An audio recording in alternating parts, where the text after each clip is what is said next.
Welcome back. Yeah. Ep.2, going through phases. This is Charlie. Chris. Oh, Dylan. Yeah. Special guest Dylan tonight. Yeah, we got Dylan over here. And tonight, we're going through phases. That's right, folks. We're going to talk about all 4 phases so far of the MCU.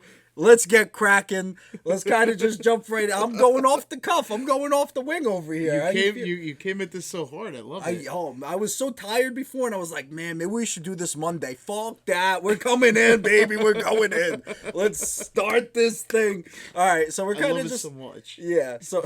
I love it so much. I love it so much. So, this episode, we're kind of just going to talk through each phase. We're not really going to dive too in depth in each movie. We're kind of going to talk about the phases as a whole. How we feel about them overall, how we think they went, and what we want to expect in the future is pretty much what we're going for. Yeah. You know, we're really trying to fill the calendar because we got Ant-Man coming up. Yeah. So we held off on a couple things, a surprise for you guys the week after. Yeah. You know? And honestly, right now, we feel like Phase 4 just ended, and this is kind of the perfect time to... It finally ended? Black Panther was the end. It finally ended? Finally ended. See, now you see how Dylan feels about Phase 4 so far. Yeah, so let's go chronological, and then we'll kind of go through, like, our ranking of it after loosely. So, you want to start with Phase 1? We can start it right off with Phase 1. I mean... All right. So I'm just going to list off the movies in Phase 1, just in case you guys out there just aren't too familiar with it. So Phase 1 started with Iron Man, and then The Incredible Hulk, and then Iron Man 2, and then Thor, and then Captain America, the First Avenger, and then it ended, and it was bookended with The Avengers. Yeah. So, I mean, Phase 1 was always so, not weird, but it was like the first introduction to real Marvel movies and storytelling like that, where it was connected but not connected. You know, it was cool that we got to, you know, introduce to a bunch of different characters that nobody really knew about. I mean, Captain America, there was those shitty movies in like the 70s. And I think it was the 90s. The J.D. Salinger, the son of the prolific author Salinger. I've only seen clips of those movies, and it looks weird. It looks like an erotica Power Rangers. But it was like, I mean, the Hulk also, but the Hulk we don't talk about too much. I think the Hulk was the biggest character really introduced in terms of... As far as like popular A-list. That people knew. That people knew. Because Iron Man was low-key a big risk, not low-key, was low-key a big risk going into... To starting your franchise, because Iron Man was always kind of considered like a B-list character. Before, it's hard to imagine that now. It's crazy. Because we remember Robert Downey Jr. Yeah. But he was a B-list character before that. He really wasn't too popular of a character. So the fact that not only did they get Robert Downey Jr., which was a big risk in itself, because... His shady past. All of his shady past. We love it. That's why he fits the bill. That's why we love him so much. Yeah, we love him so much. We talking about Crackhead Downey? Crackhead Downey, baby. Yeah. Downey, if you're listening, we love you. Yeah. So we're talking about Junior over here. Yeah, Junior. So the way I always feel about Phase 1 is like introducing you to our characters, like origins, and setting the groundwork for the Avengers movie. It felt focused in the sense that we're introducing characters right after the first Iron Man. We already jumped into Nick Fury's there, and they're setting up the Avengers Initiative. Right. Then we get introduced to the Hulk. Yep. And then Iron Man 2 comes out, and Iron Man 2 mixed bag. Right. Kind of feel like it's intro movie into the Avengers is basically just full of stuff that's just getting you ready for the Avengers instead of being its own like great movie in itself. It still felt kind of a little bit disjointed, just for the sole fact that we didn't know exactly what it was building to until you got to like the other movies, and it was just odd because nobody really knew exactly what to expect, and it kind of laid the groundwork for what Marvel movies were going to be, and it was just a weird time, honestly. I don't really know how else to describe it. Nobody really knew what it was going to be until it became what it was, you know? Exactly. I don't think that there was anything in the past to kind of compare it to. No. So we didn't know what was coming. The way that it was when we were that age, like we kind of almost took it for granted because we grew up with it. Yeah. But I remember your dad saying after the Avengers came out, he's like, I can't believe that I'm actually seeing this in my lifetime, because he's like, I've read these comic books forever, and I never thought that it would come together so well. Right. And it was weird because, you know, the first Iron Man came out in 2008 and nobody knew that it was really building to the Avengers unless you were like a super fan that knew exactly who Nick Fury was and you were into like exactly what was coming out those next couple of years. Because if you were just a random person like, oh, I'm going to go see Iron Man, it's like you had absolutely no idea. Yeah. What a year for superhero movies. 2008? By the way, 2008, just a great What year else for was 08? Dark Knight. Oh, Dark Knight was Oh, 08. beautiful. What Beautiful a year. beautiful year. One of the best Beautiful years movie. for superhero movies ever. A timestamp in society. Cornerstone. They're going to look back at that 100 years from now and they're going to be Yeah. like chef's kiss. What'd you think of Phase 1, Dylan? Well, I agree with you. It's just like you didn't know exactly what was going to happen. Like, I remember going to the theaters to watch Iron Man 2 with my cousin, and I just, like, I didn't know. I just, like, oh, cool, there's a movie about Iron Man. Yeah. I didn't really know about the character, but I thought it was cool. I also think they did Hulk dirty. They did Hulk a little bit dirty. Yeah, and I think that It's because it was done so many times. It was done so many times, and it's kind of hard to do a character like Hulk. Yes. And do, like, an intro to his character. Edward Norton is a top 5 actor for me. Edward Norton did not really fit that character all that well. Fight Club? Yeah. And that movie kind of felt like a mixed bag in the sense that he wanted to have sole power of that movie. So you see a lot of stuff in that movie that he was trying to take creative control, and this was early in the MCU. Yeah. And he kind of wanted to take the character in the direction he wanted to, and then just for the sake of the bigger picture, they kind of moved off of him so they could make more cohesive movies within the MCU. Yeah.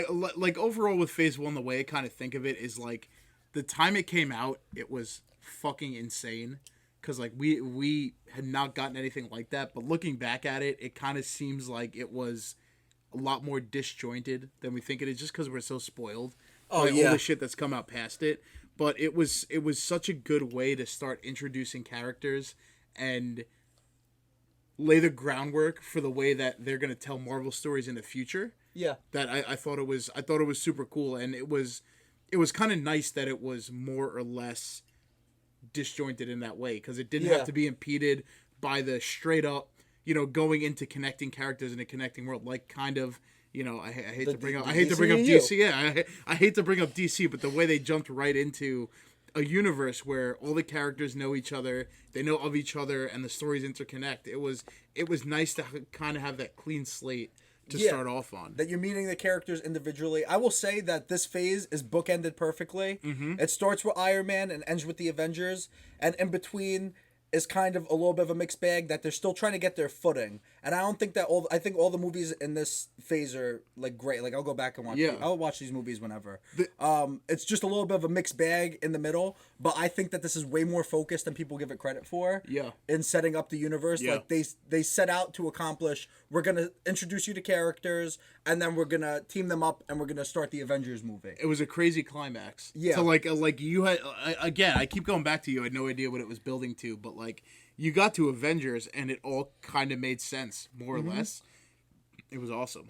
I think what I like the most about Phase 1 is they introduced this universe without, like, letting you know that they were starting this whole entire universe. Yeah, exactly. Like, it was surprising. Yeah, it was like, okay, here's Iron Man, here's the Hulk, here's Thor, here's Captain America. Oh, these are all really cool people. Oh, they're gonna have a movie together? That's sick. Like, And they also introduced Black Widow in this phase, and Hawkeye through Iron Man 2. They introduced Black Widow, and in Thor they introduced Hawkeye. So I will say this phase is a very good phase, and it's a cornerstone phase because it set up the world that led to the rest of the MCU. Yeah. Like this was the foundation that needed to be sturdy enough for them to build this franchise off of. So this phase for me is a very successful one. I feel like it's more focused than some people give it credit for. Yeah. And the thing that really put it over the edge was the surprise factor of like the post-credit scenes. That was not really a thing. No, it was not. In movies until it wasn't a mainstream thing until Marvel really started doing it. That like any movie I go into nowadays, like I'm kind of nervous to leave the movie until like the screen goes black and it's over, because I don't know if there's going to be a post-credit scene because Marvel kind of really normalized that with kind of giving a crazy cliffhanger, but not enough a cliffhanger that the movie felt like it didn't end correctly, but just to lead into the next movie. I thought that was awesome. Exactly. Sorry, I'm swallowing. All right. Oh, baby.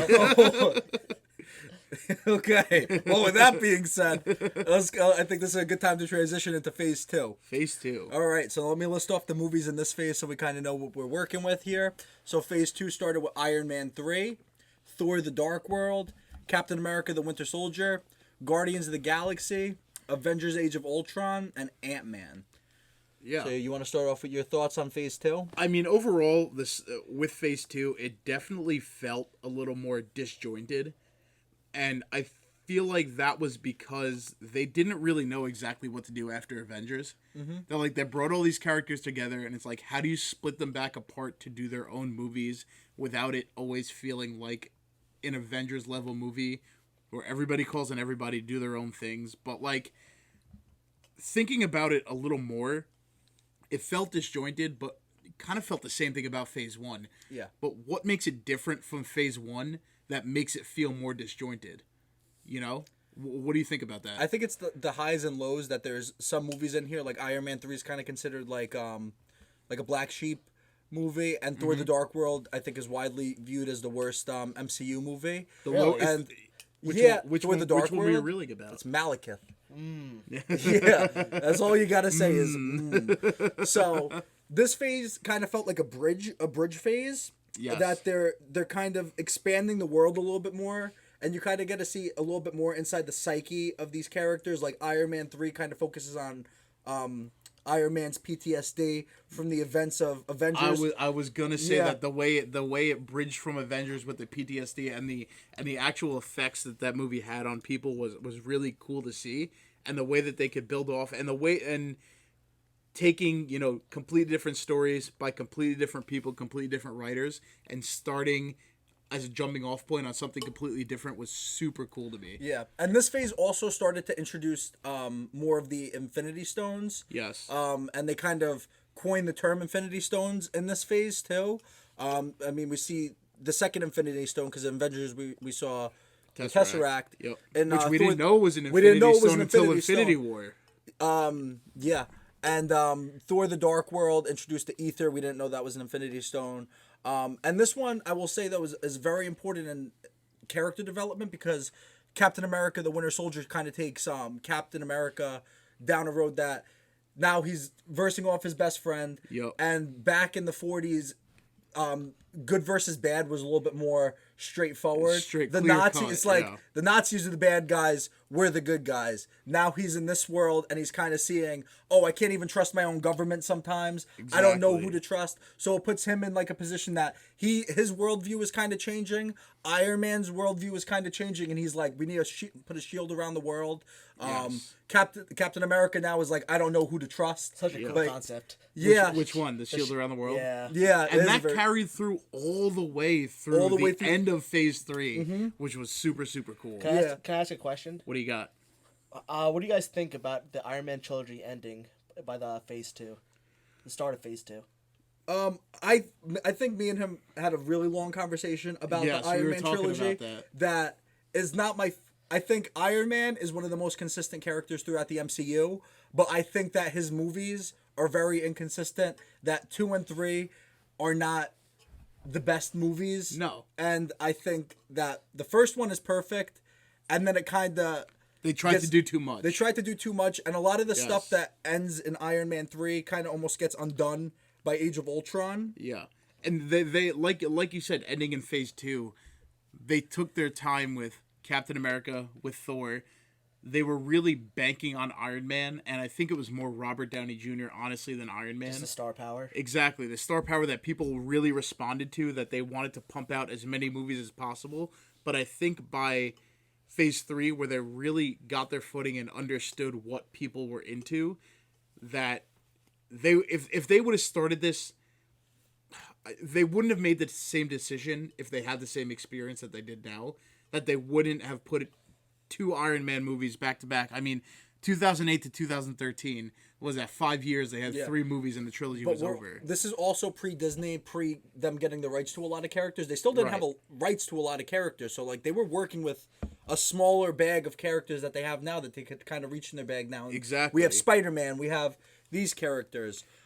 Phase 2, also Guardians of the Galaxy. They were taking risks earlier than I really thought. Looking back movie. on this, Great movie. Great movie. It's one of the best in the. It's probably top 5. Surprising in the Marvel because I didn't know universe. about Guardians of the Galaxy coming in. No, I don't think anybody did. Honestly, No. like I didn't. I wasn't aware of them. No, I had no idea. Yeah. I've heard the name, but like I didn't know any of the characters. I never even heard the name. So it's Exactly. like But obviously getting guys like Chris Pratt and like Batista and Zoe Saldana, Right. going to Guardians of the Galaxy made that movie great. Oh, I think that's amazing. And also here we kind of get a deeper dive in learning about what's it called, the Infinity Stones, that they kind of break down what the Yeah. Infinity Stones are in Guardians of the Galaxy, and that ends up being super important.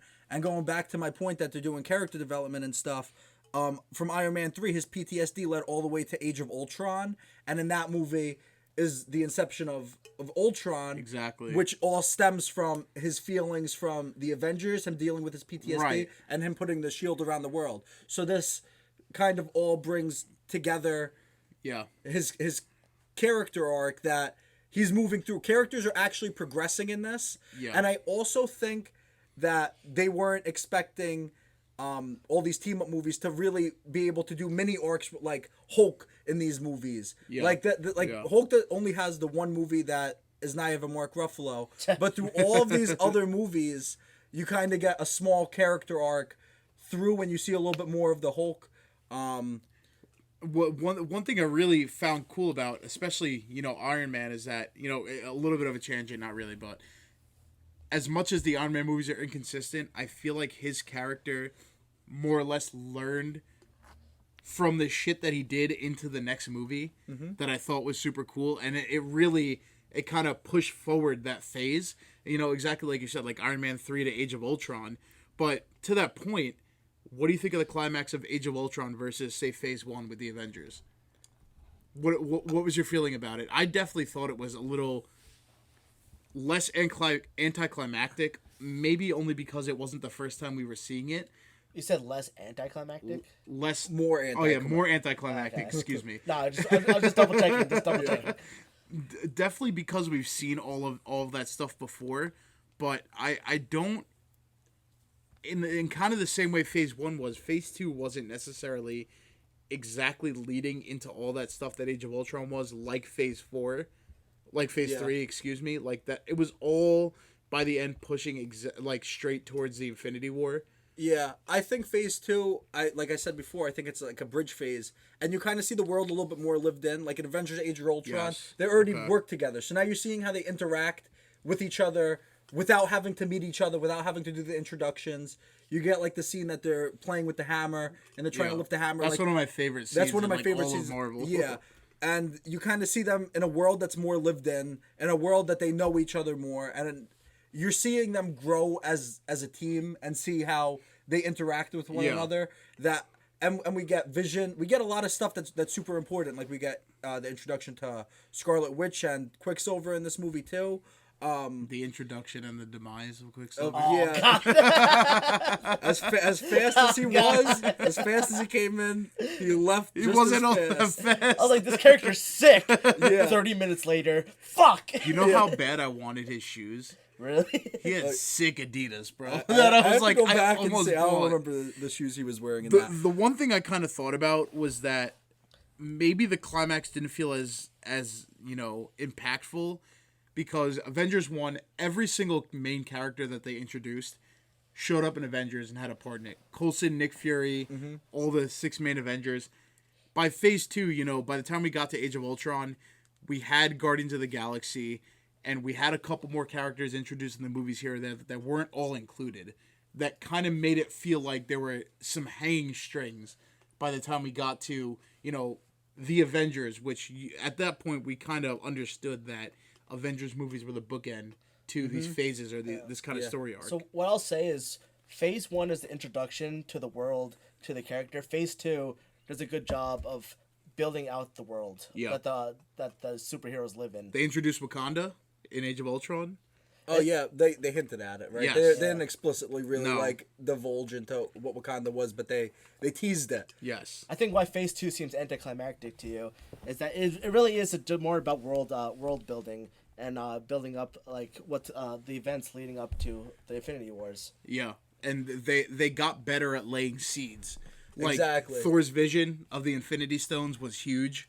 Going to the I next think movies. that whole scene in Age of Ultron that you kind of get like a flashback into all these characters' mind states is more character development, like I was saying. That you see how these characters are thinking more, and the world is kind of coming together a Right. little bit more. I think it's a very important like bridge phase, and Yes. without Phase 2, we don't get what comes next. Right. And you know, kind of last points on Phase 2 was that, like, Phase 1 we got to know all the characters. By Phase 2, exactly what you both said. You're building out the world. You're learning how they think a little bit more. You're with them even more, and you're kind of following their train of thought and how they're making decisions. And that was super cool to kind of have, you know, a more or less steady phase that was kind of just following these characters, because nobody really cared that there wasn't, you know, as much going on as something as big that felt like the Avengers. You know, Age of Ultron felt big when you got there, but, like, you know, Winter Soldier, Iron Man 3, Thor: The Dark World,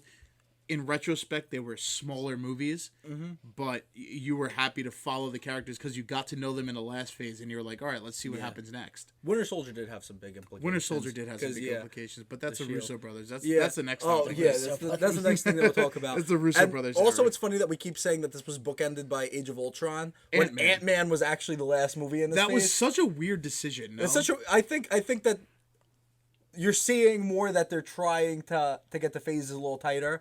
And Ant-Man is an important character and stuff, and they're introducing another character that is going to be big in the next upcoming phases. Exactly. I just think that was a little funny that they put him here to end the phase, but I don't know how they Hold really on, move him in. are we missing the gem that is Fantastic Four? What are you talking about? What are you That's talking not about? It's the Marvel MCU. MCU. What's up? Isn't that the Marvel Are you MCU? talking about Isn't that the 2015? connected? I know, but still. Yeah, I mean, the that was- gem that that's was- fantastic. That's another podcast completely. The absolute gem of Fantastic Four. Yeah. If they don't bring them in Secret Wars, That I'm gonna came kill out. I myself. know it's not part of the MCU, but this Yeah. came out in the same round, at the same time. It did right? come in the same run. It was super disappointing. I remember I was really trying to start dating this girl, and I brought her to Ant-Man and Fantastic Four on 2 dates, and then we stopped dating, so I think it's a sign. You see what a pussy goblin this man is? It's like, hey, you want to come see a superhero movie with me? I remember sending ant emojis. And I'm like, you want to go see Ant-Man? And I sent some ant Ants. emojis. Ants. Ants. Have you seen that commercial? That's the best Marketing marketing ever. And I'm going to ants. Is it time to move it to phase 3? I'm sorry, I'm clapping on myself right now. He's so excited. I feel like we kind of talked about that phase in its entirety. We alluded to it. What's We alluded to what's it. one word that you would use for that phase? Phase 3 or 2? Phase 2. See, it's so hard because it's so middle of the road. Yeah, I keep going back to the word bridge. That's the word that keeps Bridge, fun. Fun, yeah. Fun. I guess you were fun. like phase 1. I think Honestly, it's not the that much beginning- fun. You have Thor: not- The Dark World and Captain America: Winter Soldier, which was really heavy movies. Those were heavy movies. That's Yeah. true. That's true. I thought you were about to shit on Winter Soldier. I was about to come at you. Yeah, no, we were about to start. I mean, his superpowers, he has one arm. Well, that's another discussion. That's neither here nor there. Also, I think you fucking farted. I didn't fart. I Oh promise. man, maybe I farted. think you farted. I think I snuck out a fart. Happy dads are getting it. Happy Dads are doing it. Yeah, Dad. Well, I don't even know when I fart anymore. Sponsored by Happy Dad. This Yeah. podcast. Sponsored by my stinky farts. Move to phase 3. Like please. All right, phase 3. Phase 3. I'm gonna go through the list of movies again. So phase 3 opens up with Captain America: Civil War. Then we go into Doctor Strange, Guardians of the Galaxy Volume 2, Spider-Man: Homecoming, Thor: Ragnarok, Black Panther, Avengers: Infinity War, Ant-Man and the Wasp, Captain Marvel, Avengers. Yeah, fuck Captain Marvel. Then Avengers: Endgame, and then Spider-Man: Far From Home. I still haven't seen Captain Marvel. You don't need to. You don't sorry. need to. You really don't need to. I'm sorry, I just can't. Dylan, opening thoughts about Marvel Phase 3 overall? Well, it really is just the GOAT of the phases, right? It is the GOAT of This the is phases. Marvel firing on all cylinders. This is them like figuring out what works and using it to perfection. This is really building up the multiverse saga. Yeah. This is really introducing you to 1 million characters and somehow making movies that have 30 characters in it, make it work, give each character a moment in each of these movies that really let them shine. Yeah. Builds up Thanos as a villain more. It's just honestly it's so awesome. This is the best phase in my opinion. One of the coolest things I thought about this phase of movies is that they really started to use the post-credit scenes to lead into other movies to really get you excited and get you to the next one. Because, I mean, they ramped up. I mean, this is the phase they started doing 3 movies a year, which they really didn't do until then. That's crazy. It's so crazy. I mean, we'll get to phase 4, but, like, fucking even, it was crazy for that time that there was 3 movies from the same, pretty much franchise coming out at one time. But it was definitely the most connective. All right, can you guys educate me a little bit? What do you got? Kevin Feige. Yes, Feige. Feige. See, you gotta educate. You have to educate me. Kevin Feige. Yes. Does he take over by phase 2 or phase 3? He's from the beginning. From the beginning. He's from the beginning. So he started on the X-Men movies as like, I don't know if he was a producer. He was a low-level guy. He was like almost like I want to say creative director, something like that. Producer, but something he like that. kind of started the idea of Marvel Studios, and he spearheaded the idea of taking out a loan for a certain amount of money, and they on the line they put like 10 of their like major characters as collateral, and they're like, we're gonna use this money to make these movies, and it kind of went off from there. But he was, since the beginning, he's been there. Yeah, like I said, I think this is the strongest phase. We get introduced to Spider-Man in this phase. Yes. We get introduced to Doctor Strange in this phase. We got to see more of the family dynamic between the Guardians in the second volume of their movies. We got Thor Ragnarok, which I think is the best of all the Thor movies. Yeah. And we kind of get to see another Hulk storyline within that movie, because as much as that movie has Thor in the title, that movie is just as much about Hulk. Just so much a Hulk awesome. movie. Yeah. Black Panther, we got to see Wakanda, we got to see more of that world, and we got to see the implications that Yes. Vibranium really brings into the MCU and why it's such an important aspect of the MCU. You know that they didn't even know that they were gonna set Infinity War in Wakanda until they started Black Panther. That's but It's crazy. As soon as they saw that world, they're like, "Oh, this has to be Yes. a cornerstone of the MCU. Like this is one of the biggest places." And whether it was obvious or not, I feel like they really started setting up characters for the Infinity War, which, at this point, I don't remember when they announced everything. There was that huge announcement where they announced like 3 years, 4 years of Marvel that they knew they were building up to Infinity War. And they really started setting up every single character, every single storyline to go towards Infinity War. Like you said, Guardians of the Galaxy, the family dynamic, the Star-Lord Gamora relationship that played a huge part in Infinity War. Yeah, I know. R.I.P. to her. Black Panther, they set up the world. Thor Ragnarok literally led right into Infinity War and the loss of Loki and all of that straight into Endgame. It kind of motivated everything that he did in that movie. It was super cool to see how, at the time we didn't realize exactly how connective it was, but going back makes it so much better how far ahead that they were thinking of.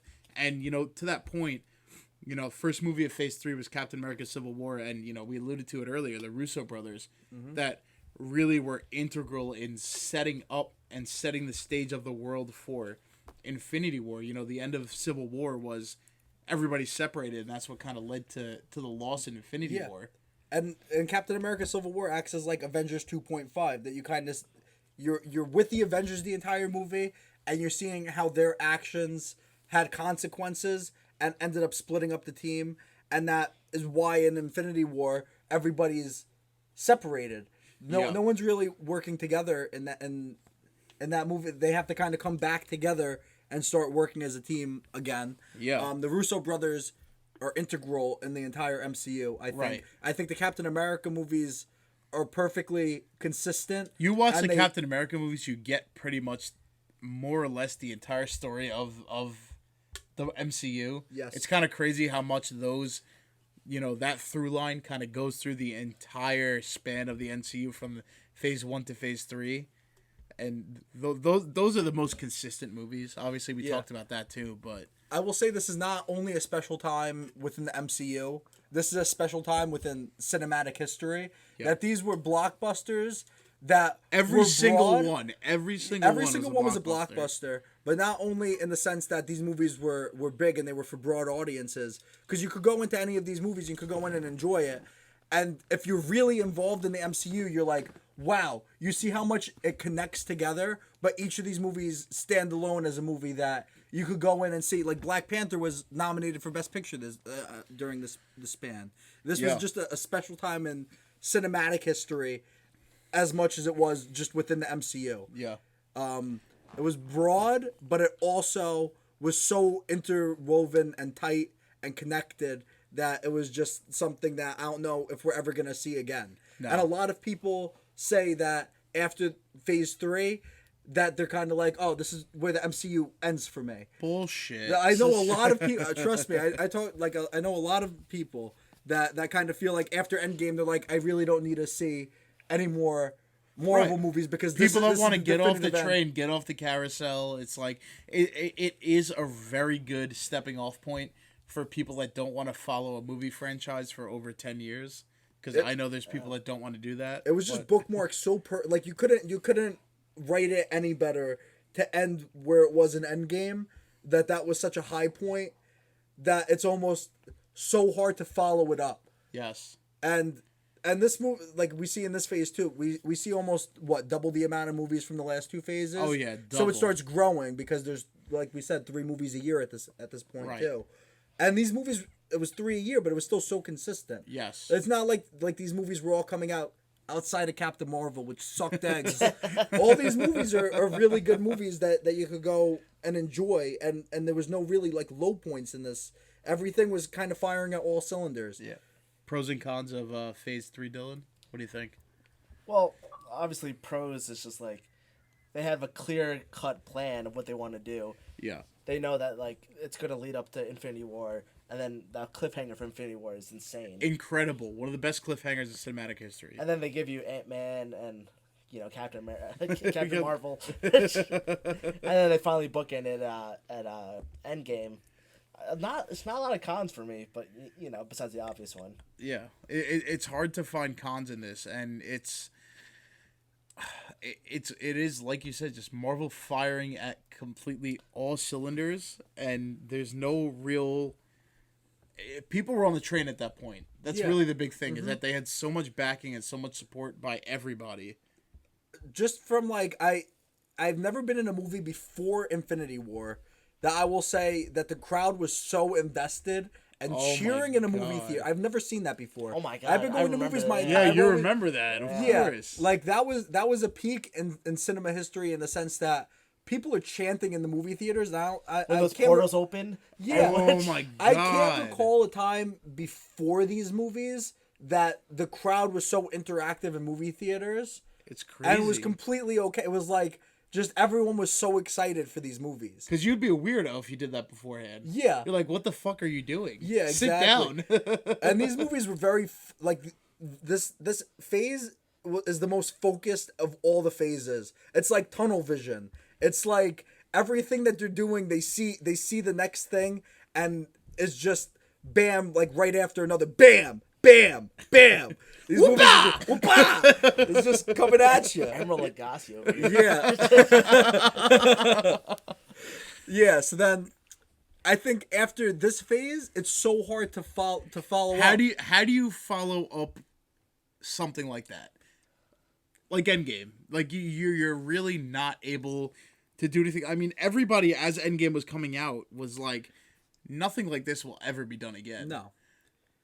There's no way to do it. It's honestly like kudos to them for keep pushing forward. Yeah. And I mean, with fucking, they stayed with the same number of movies and they added TV shows. Like they kept full steam ahead and they didn't really give a shit. So let's kind of go into phase 4 from here. Before we go into phase 4. Before we go to phase 4, you brought up something interesting. So I'm more of a casual Marvel fan. Yeah. So Dylan, me and Charlie obviously sweat, bleed, cry Marvel. Dylan's a little more of a casual fan. He's a little DC, a little too much DC for our liking, but.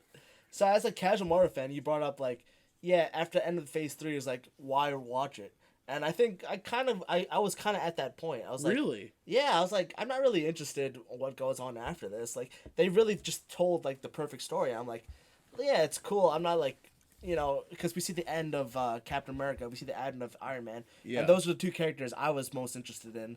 So for them to leave, I was like, I'm not really I don't really care anymore. Yeah, yeah, I get that. And from someone who's so devoted into this, there's I never really felt like I was ever gonna jump off the bandwagon. No, I felt like I'm always gonna be in the theaters opening night to go see these movies, just because this is the stuff I love. Yeah. But from a casual fan, like I said, I know a lot of people that kind of feel the same way. Yeah. As that, and I think that even as much as I love Marvel, it is hard to jump back into it and try to. It's hard to justify.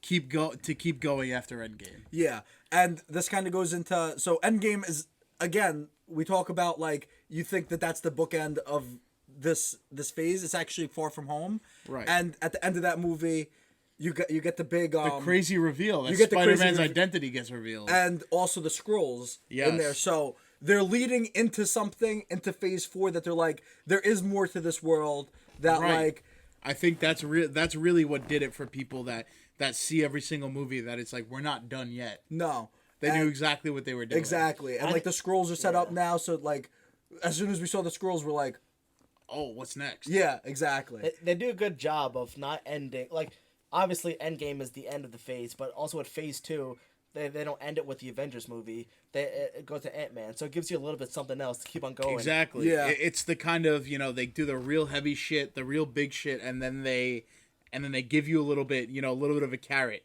to bring you to the next phase. Yeah, and a fucking little horse. Like a little bitch horse. Eat this fucking carrot, you dummy. I don't like the way you said that.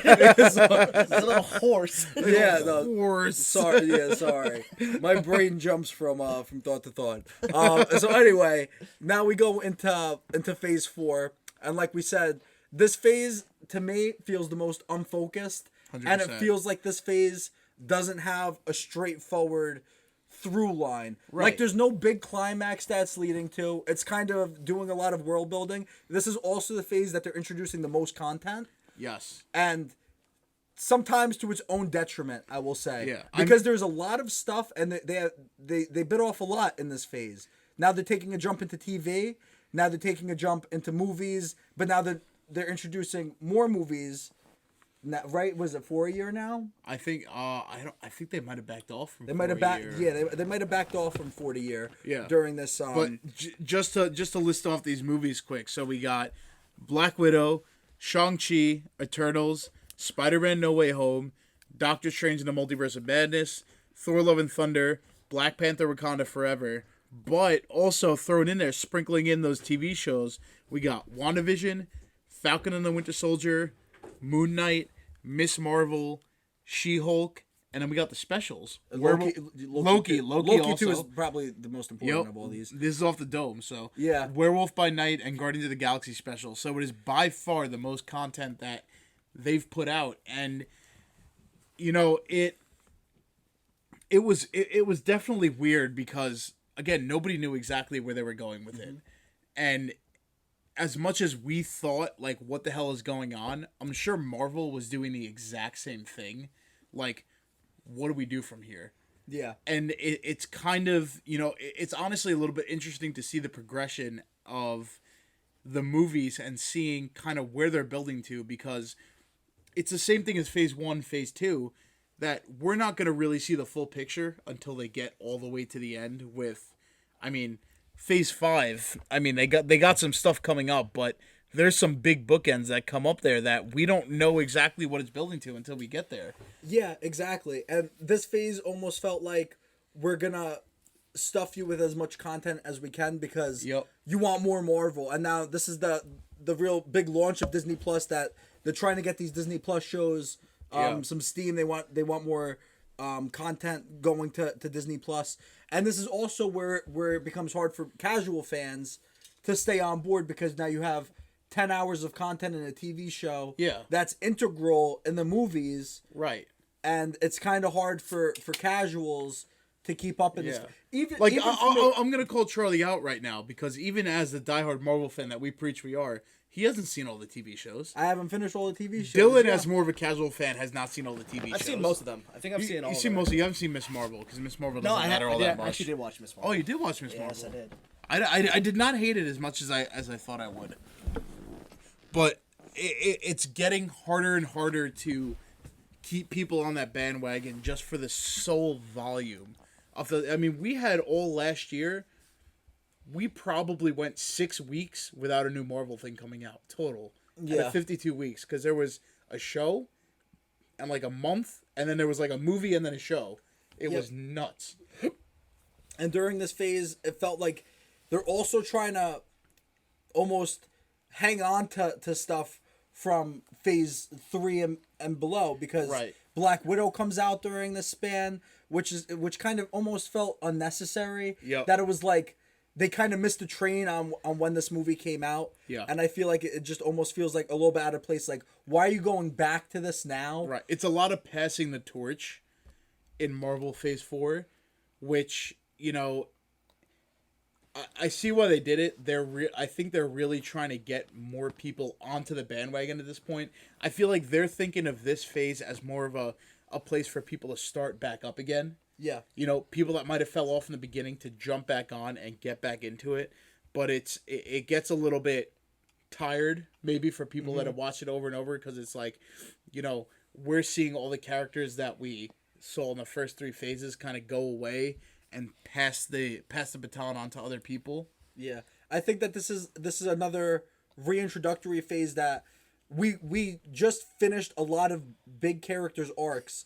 So now we kind of have to bring in new members. We have to start setting up new stuff, because for what they want to set up in the future. And this is the multiverse saga now. Right. The first 3 phases were the Infinity Saga. So now they're starting the multiverse saga. Yes. And they're trying to kind of start up the multiverse and bring the multiverse to the forefront of this phase. So I understand why they kind of felt like they had to cram so much, and I think that it's going to become more focused. Yes. But this phase was almost necessary in the sense that they had to introduce a lot of new characters, because they're setting up the Young Avengers. New blood, new ideas, new everything to that new phase. And the real interesting thing is that you look at the Infinity Saga, and everything really led to one integral event, was the Infinity War. But now, the way I'm feeling, and the way that that they've advertised this, is that there's a lot of little kind of story arcs that are coming through this. Yes. You know, different characters are going towards different big events that maybe all lead up to one big thing. We don't really know. But it's like, it's all over the place in maybe a good way or maybe a bad way.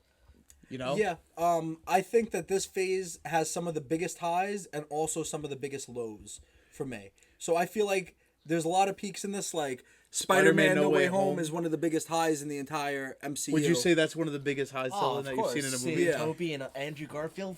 That was 100% the best movie theater experience I've ever had in my life. And then we also get the third act of Black Widow, which is one of the biggest lows. And not to be a hater on Doctor Strange in the Multiverse of Madness, because I really did enjoy that movie. Yeah. And that movie I like more as I watch it now. I just rewatched it and I started liking it even a little bit more. Initially, it was almost, I don't want to say a disappointment, but it left me wanting so much more. And this is also, COVID did mess up a lot of this stuff. Oh yeah. Originally, Doctor Strange in the Multiverse of Madness was written to be before Spider-Man No Way Home. Yeah. And I feel like that would have worked better, and I feel like their initial instinct to do that probably would have bled into No Way, because I feel like even as high as No Way Home is, the beginning part of that movie and the setup for it is messy, and they kind of make Doctor Strange look a little stupid. And I understand that, yes, he's an arrogant character, he thinks that he could pull off a lot of stuff, but it also felt out of character just how dumb it was that he wouldn't even explain to Peter, like, the consequences of doing the spell before he just jumped into doing this Right. huge spell that's gonna wipe everyone's memory. God forbid. You think that he would just like give like a little disclaimer, like, oh, by the way, your aunt's not gonna remember who the fuck you are. Yeah. Like But it's like the people that really understand Marvel and kind of know what's coming, they go with it because they don't care. But can you? It's definitely armor plot. Exactly. It's Plot armor armor. Plot armor. Plot armor. Sorry, guys. There you go. I was messed up too. But like the casual fan coming in, I feel like they would be like, "What? Why is this guy so stupid? If he's supposed to be the smartest guy, one of the smartest guys." But like the thing, Marvel Phase 4 also, I feel like there's a lot more that you have to, a lot more slack you have to give it because people know what Marvel movies are, and you kind of just got to go with it. Because stuff like Eternals, can you imagine going into the movie Eternals and not really having the vibe of a Marvel movie? Yeah. It'd be so weird. I think that this phase is, I would give Marvel the slack in the sense that I know what they're capable of doing. So I understand that they have to set up a lot of stuff. You trust them. I trust them that Yeah. the next phase is going to get a lot tighter. And I just think the multiverse is such a hard concept to kind of contextualize and set up in a way that's not going to be messy at all. I think that with introducing all these TV shows is very ambitious. And now we're getting some that I feel like are almost a little bit unnecessary, like the Agatha TV show that we're supposed to be getting. There's a lot of stuff that's a little bit like, why are you doing that? That makes me a little bit worried. Agatha from WandaVision. Oh my god. Yeah. Yes, so like Getting there's some her own stuff. show. No and way. Echo, did you watch Hawkeye? Yeah. Echo? You remember Echo the deaf girl? Oh, come She's on. getting her own show also. Oh, no. So it's a little bit weird. Like there's some stuff in it that I feel like I don't understand the direction that they're going in, and I just trust them to get back on track. But I think it's exactly what I said, that they're really shooting towards splitting it into a couple different directions. Stuff like She-Hulk, Daredevil, Spider-Man, I feel like is going much more in a ground level gritty direction, as where, Miss Marvel, WandaVision, Loki are going into the multiverse sort of thing, that they'll have their own little arcs that'll, hopefully all culminate into Secret Wars and Kang Dynasty eventually.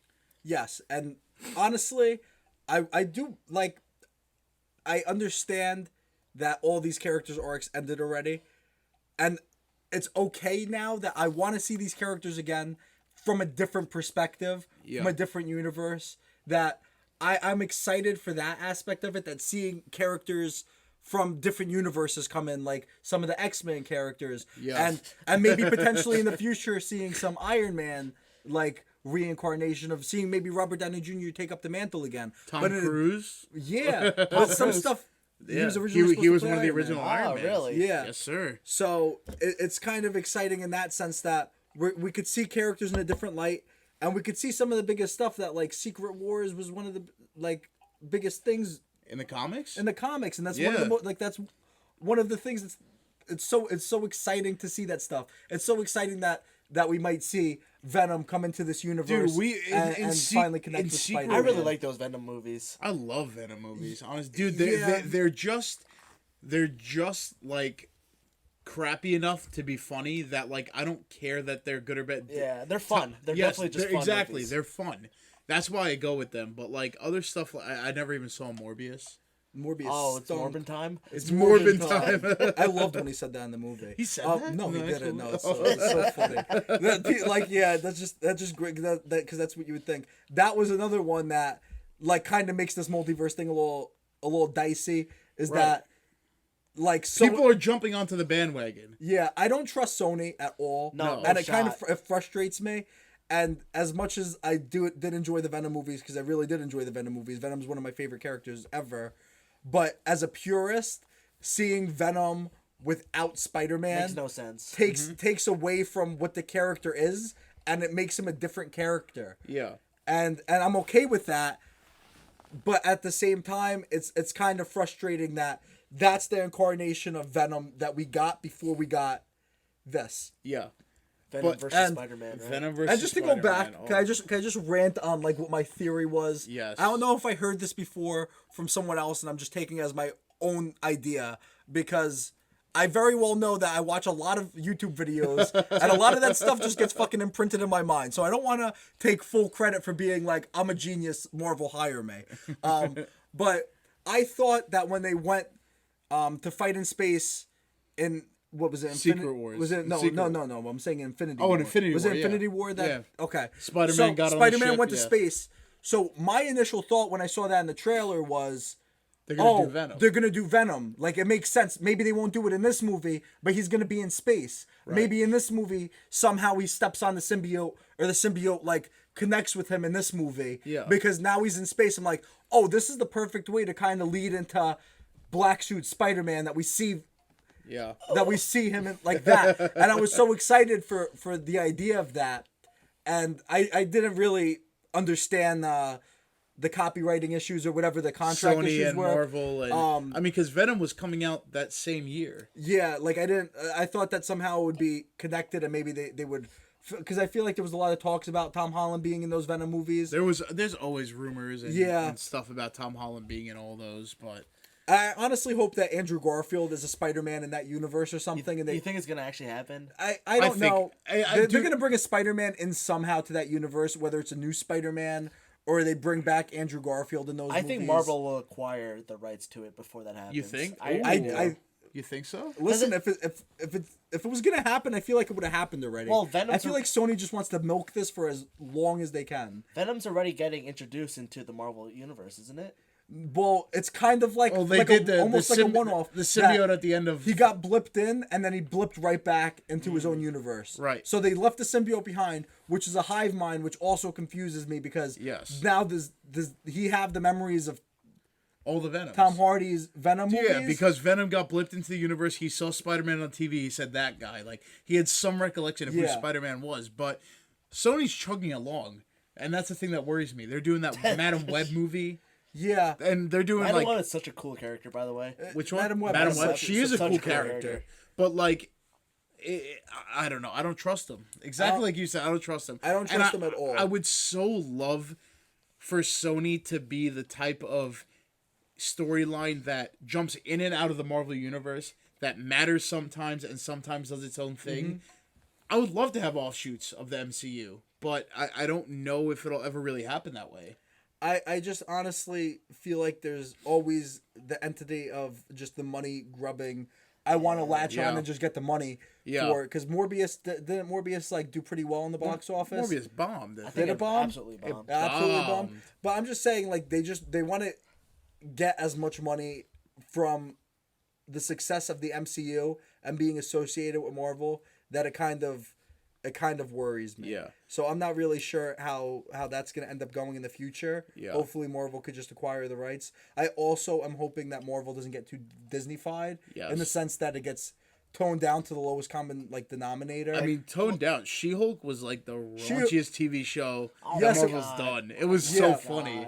That's true, but like, there's Marvel comedy. I won't know until Deadpool comes out. Yes. Is my baseline to see how these movies I'm gonna cut you off for a second. So we talked about Phase 4.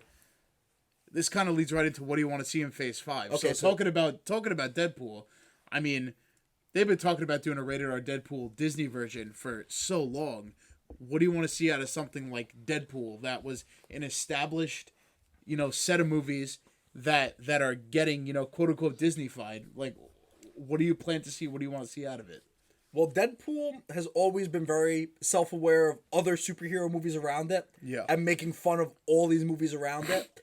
That I think Deadpool's almost the perfect introductory character to come from a different universe because it will be the most self-aware and self-referential. He'd be the most you connect to him as the audience member. Yeah, you connect to him as the audience member, and it kind of leads you into, oh, now we're getting these characters, and we know that it's silly, and we know that's a silly concept, that these characters from a different universe are going to be coming in and kind of interacting with our characters, but like, just go along with it. He takes the fun. piss out of it, to say as the British people say. He British. takes the piss out of it. I've never understood that term. I've never heard that term. I never understood to what is it? Make your cake and eat it too. What is it? Yeah, you can't have your cake. Have your cake and eat it too. I never. Do you understand that? Well, if you have your cake, aren't you gonna fucking eat it? Yeah, of course. Yeah. Fucking make a cake and let it sit on the counter like an idiot. No. I don't know if I'm gonna sound stupid here. Is it like you can't celebrate this shit and then you can't then, celebrate your birthday and then throw. Listen, up on I don't your know cake. where my thought line was even going on that because I don't know what the fuck I was trying to say. To be completely fair, there's some times that I try diving pretty deep and being like, oh, look how smart I am, and then I just lose it fucking halfway. I'm just winging a sentence. You're like, and I just realized I lost track of the sentence halfway through. And I'm just standing there staring at you like, oh fuck, I hope that this goes somewhere. It doesn't matter if you fall down; it's how you bring yourself back. Oh my god, what are we doing here? Okay, so let's fucking end these cliches. Let's kind of talk about how do you rank this, like, not rank this phase, because we'll get into that in a second. How do you feel about this phase though? Like, what's the one word that you use to describe it? Let's go back to that. I'd say it's a rebuild. Rebuild. That's Definitely a good one. That's Different a really good from word. bridge. Completely different from bridge. I would say rebuild, or like I guess rebuilds are really the best way to say it, or a building season. Yeah, kind of how you say in sports, whatever. But Yeah. I'd say it's a building season. Yeah. That they're really they're stocking their bench and getting shit ready for stuff to really go down and have different pawns to put on the board and really do things with later on. Yeah. I think they're asking you to buy in again, and also appealing to a new generation now. This is 10. Yeah. This is now 10 years from, well, more than 10 years from Iron Man. Yeah. 2008. This is what, 14 years now. Somewhat, 15 yeah. years. So this is a whole group, another group of people who are watching Marvel movies now. They're asking a different generation to hop in now. Yeah. And since I work with young kids, work with kids in elementary school age, Right. I will say that this is them trying to appeal to a new generation, like you just said, because now this is the first time that I'm working with kids that I'm seeing their first kind of introduction to Marvel. Yeah. So this is their first like true experience with it. So it is kind of interesting. I will say that this phase is very ambitious but flawed. Agreed. I mean, we got Thor: Love and Thunder in there, which I think we could all agree was a little bit subpar. Dare I say one word to describe it? Kind of boring. Boring, 100%. Yeah, it's unfocused. Unfocused. I mean, Eternals. I kind of have a little bit of deep love for Eternals because I thought it was a cool movie, but it was also kind of boring.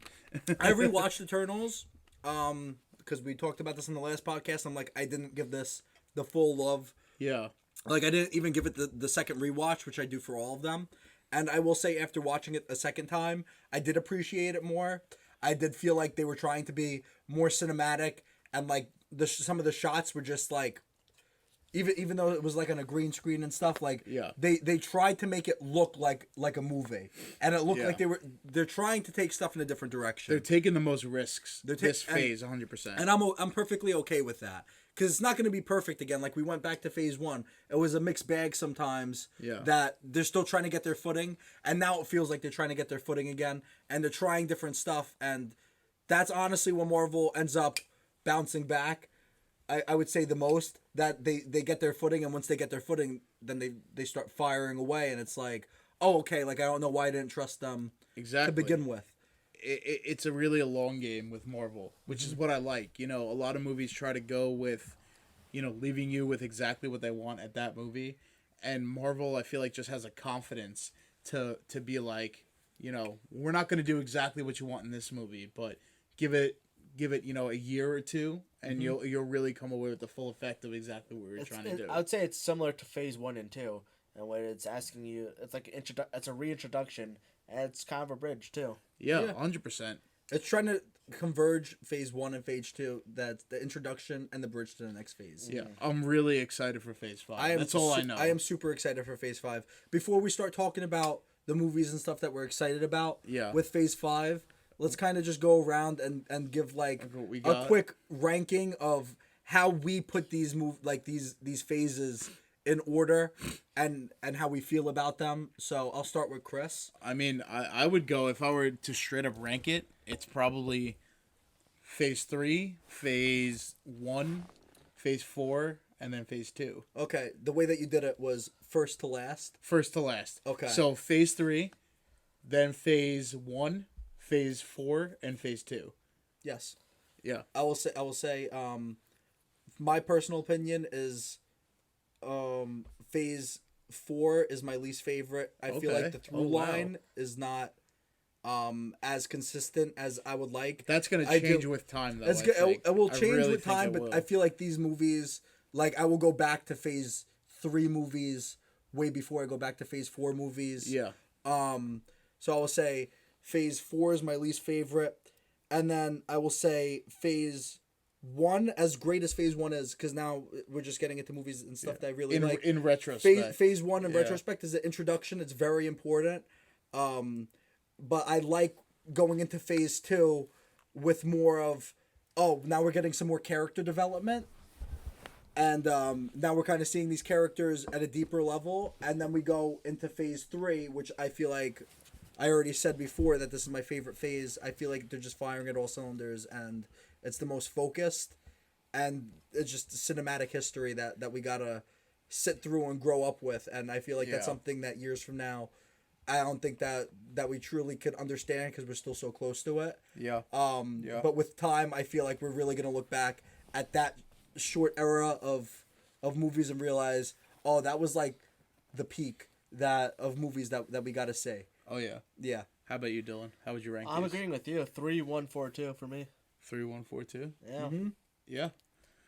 All right, so what are we excited about, guys, for what's coming up in Marvel? I mean, to just, start it off, the Fox acquisition kind of coming into full effect is... Give me some fucking X-Men. Give me some X-Men. Give me some good Fantastic Four. God damn it. Give me some Fantastic Four. I am so excited. And there's really... It's such a different challenge because there's an established history with both of those franchises that how are they going to differentiate themselves, but how are they going to really bleed it into the Marvel Universe that same way? It's such a weird concept that, we could theorize all day. There's so many different ways that they could do it.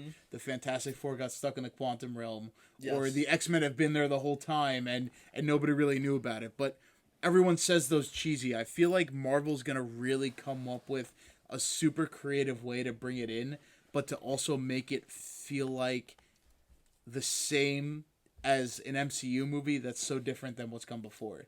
Yeah, and like you said, the way that they could differentiate themselves, some ideas that you were saying when it came to Fantastic Four was making Fantastic Four almost a period piece. Yes. I would love, because the first Captain America movie was a period piece. Yeah. And that's a really good way to differentiate yourself and make the movie feel different. Captain Marvel tried it. It didn't work out. It didn't work out. The 90s is not far removed enough to be a period piece. Yeah. X-Men stuff, I'm really excited for. I also kind of get a little... Like a true blue X-Men story. Yeah. Because, I mean, X-Men, when they started, they were afraid to do comic-accurate suits. Yeah. Like, they were in black leather. Like, I can't wait to see the blue and yellow X-Men suits. I can't wait to see. I can't wait to see Wolverine in a suit for once. Like the yellow suit. Yes, the yellow suit Wolverine, dude. I really, really, really want to see Wolverine not associated with the X-Men right away. Yes. That's how it was in the comics. Yes. He was not. The original X-Men was Iceman, Kitty Pryde, Beast, Cyclops, Professor X, and maybe someone else. Imagine how perfect it would have been if they had these rights. But this is also going back in retrospect that I feel like they probably would have fucked it up if they had all the rights to everything right away. Right away. Now they have the experience to really do it right. Yeah, I would say if they ever in the future decided to start from scratch, I would love to see Wolverine running up in World War II with Captain America by his side, clawing the fuck out of some Nazis. The Invaders? Yeah, like dude, so the original Invaders, for all you not comic people, which I'm not either, but it was Captain America, Wolverine, the Human Torch, and was it Namor? It was one other character that I think is super D-list that nobody knows, but they were the original superhero team. Like, how crazy would it be to see period piece? Even the beginning montage, the prologue to a movie, to see Wolverine fighting with Captain America, a version of the Human Torch, and lead that right into... I feel like that's where they dropped the ball so bad with X-Men Origins Wolverine Oh that my they just God. montage through that stuff in 30 seconds. That was almost like the best part of the movie. That was the best like, part of the movie. Let it be like he's been around for so long that you don't need to bring him back to modern time right now. You could start him from there. You could start him from. I where mean, his but origin he was the main character of the original X-Men movies.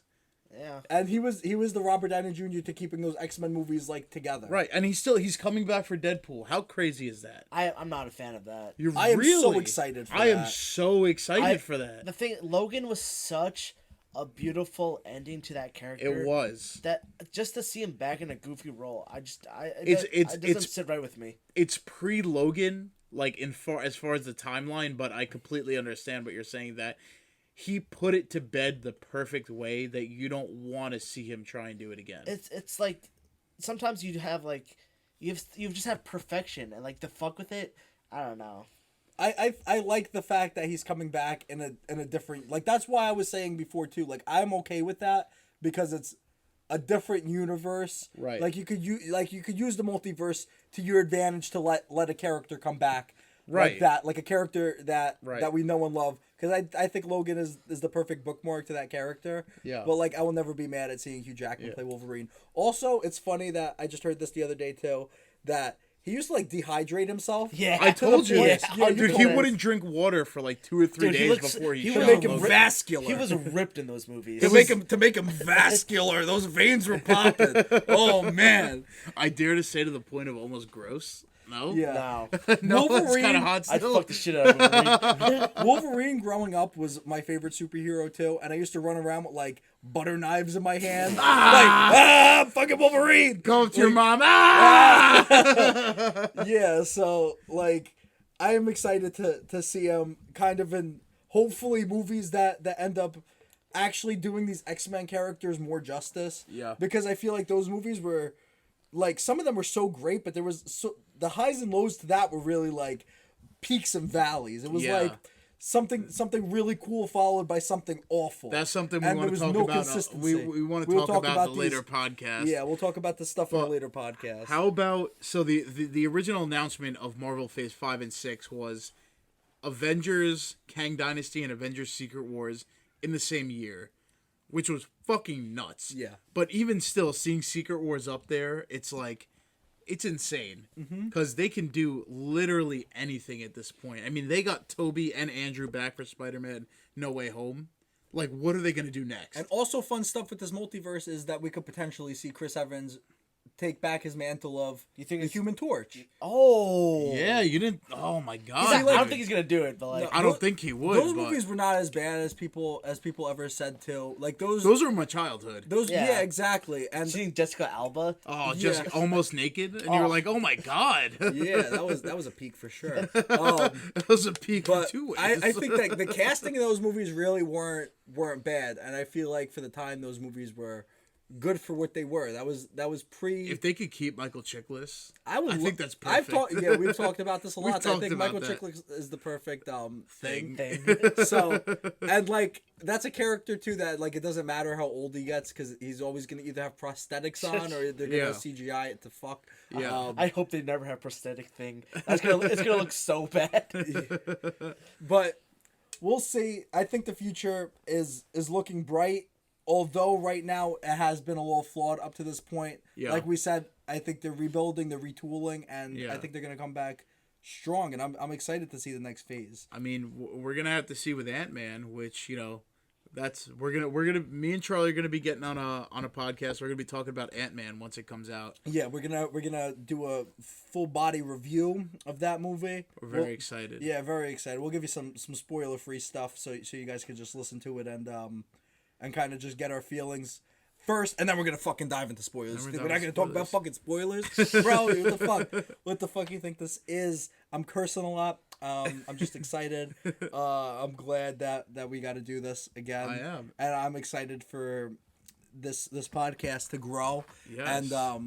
And just keep talking Marvel and keep talking superheroes. Superheroes. Because I don't want this. We're gonna go to DC, Dylan. I Oh, yeah, promise. baby. yeah. We Oh, haven't yeah. gotten there yet. We're gonna go to Yeah. DC. We're very excited to do DC because DC also has got a lot of exciting but they have maybe better questionable superheroes. stuff. Yes. They have better superheroes. They do have better superheroes, but they have a lot more exciting but questionable things coming up that I'm be very excited, to see what they do with it. James Gunn had that announcement. James Gunn, yes, he did. Yeah. So I want to do a full podcast kind of just talking DC at some point too. I don't want to ever be put in a box of just Marvel and even just superheroes, because there's a lot of cool action movies and stuff that I feel like we could talk about deep, and there's a lot of stuff that I feel like we could really spread our wings, but Marvel was just the easiest way for us to jump into this. That's all we do. That's all we do. That's all we do. I think that people also want to hear you guys just shoot the shit every once in a while. Yeah. Dude, of course we just want to shoot the shit. Give Charlie and Carano a mic for an hour. Let them shoot the shit. Let's get super drunk and just get the mic for an hour. It'd be great. I want to talk Transformers. I want to talk fucking. I want to talk John Wick. I want to talk Scream. I want to go Indiana Jones. I want to go Scream. Ooh, horror would be good too. I love Scream. I'm very excited for Scream coming out. For those, we don't have a video yet. The video is going to be up in one of the next few podcasts. Maybe not Ant-Man. Maybe the one after. Maybe the one after Ant-Man. We're gonna start getting. They're gonna take a camera into the theater. They're gonna live it. We're gonna pirate the entire movie for our audience. You're welcome. But like, I want you to see how animated we really are, because behind the mic you can't really see how much these hands are flying around back here, and how or Charlie's tan jumpsuit right now. Oh yeah, no, right. I look like a fucking You look like a turd, actually. Yeah, I look. I think I'd love to say a turd. I think I look pretty good. My Air Forces, I wear them every day. These things are fucking still white. Look at that. You'd be surprised. I wear these every day. Your soles are creased as fuck. Oh, what are you gonna do? I wear them these are my beaters. I don't know how Air Force Ones always turn into my beaters, and I do this every single time I buy a pair of Air Force Ones. Yeah, same. They just turn into my everyday shoes. They're so comfy. Oh yeah. They're comfy. But we're gonna talk a lot of stuff. I got so many movies and stuff that I want to talk about. What I was saying before is, for those of you who don't know, because you can't see, I have Ghostface tattooed on my arm. Yeah. Yeah, like that. Like, Scream is not just like my favorite horror movie, but it is a top 3 movie for me all time. Yeah. And it's so important. Like, I will say almost as important as the Marvel movies growing up. Like, the Scream franchise is something that I grew up with too. I got stories about Scream, but I'm going to save those for the podcast. Yeah, we'll save that for the podcast, because we will do a Scream podcast. You know what I'd really like to do? I'd love to do watches of movies we haven't really seen. Yeah, have you seen all the John Wick movies? No. Oh see, my God. See, the new John Wick is coming out. I'm going there with my coworkers. Actually, shout out Nita's 300. That's my boy over there. Okay. I work with him. He makes music and stuff too, but movie lover. He wants to jump on this podcast at some point. Maybe we'll see him in the future. How about Indiana Jones? Marvel. Have you seen Indiana Jones? I haven't seen all the Indiana Jones. Oh, we got the movies. Indiana Jones watch. There's so many movies. Harry Potter. I love Harry Potter. I want to jump I'll do into a some Harry Potter. Potters. Me and Dylan were talking. Were we talking about that before? Yeah. Yeah. We were talking about Harry Potter and Pirates of the Caribbean. Pirates of the Caribbean. You know which one I'm gonna get a lot of hate for, that I haven't seen all the movies? Which one? Star Wars. Oh. Now I have to do a Star Wars watch and then go into talking I Star think I'm Wars. missing some of the original ones. You definitely are. I've only seen. They came out in the 70s. What am I supposed to do? I've seen at least every single one once. I've seen the sequels. I've seen the prequels. Yeah. I'm missing some of the OGs. But this is a taste of what we got to come. But I think that's all we got for tonight. And that's all, folks. That's all. Yeah. Is that it? Is that the? That's Porky Pig. What's the name of this podcast? Two Cousins. Oh yeah. By the way, this is Two Cousins. We're the Two Cousins podcast. Yeah, we didn't say that. Yeah, I think we said that in the beginning. If we didn't, then we're stupid. You can tell that we're still kind of trying to get our footing too. We're on like phase 1 of Marvel right now. We got phases to go. We got places to be. So just so you know, I'm Charlie. I'm Chris. Thank you for having me. My name's Dylan. Special guest Dylan, everybody. Yeah, like, we're gonna have so many of these podcasts. Even if this wasn't going out into the stratosphere of the internet, Spotify, Apple Music, or wherever it's going to be, like, this is just the conversations that we have day in and day out. Yeah. So I hope that you guys kind of just see our passion for this, because this is just something that we love to talk about, and just talking with good people, just talking about movies and stuff that we love. I hate to take from Sean Chandler, but we just talk about movies too much, and we're tired of other people rolling their eyes at us. Shout out Sean. Wow, I can't even fucking say it. Shout out Sean Chandler. Shout out Chris Stuckman. Yeah. Shout out Jeremy Jans.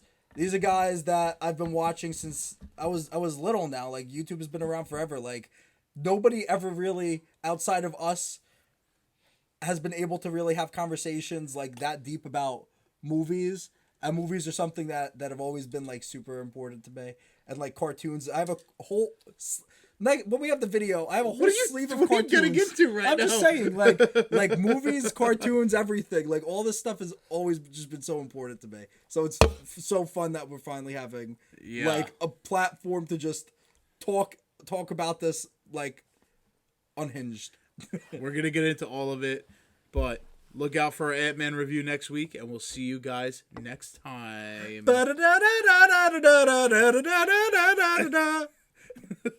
Oh fuck! It didn't click it. I didn't click it. Ah, oh my god! Hit the stop button on top left, you moron.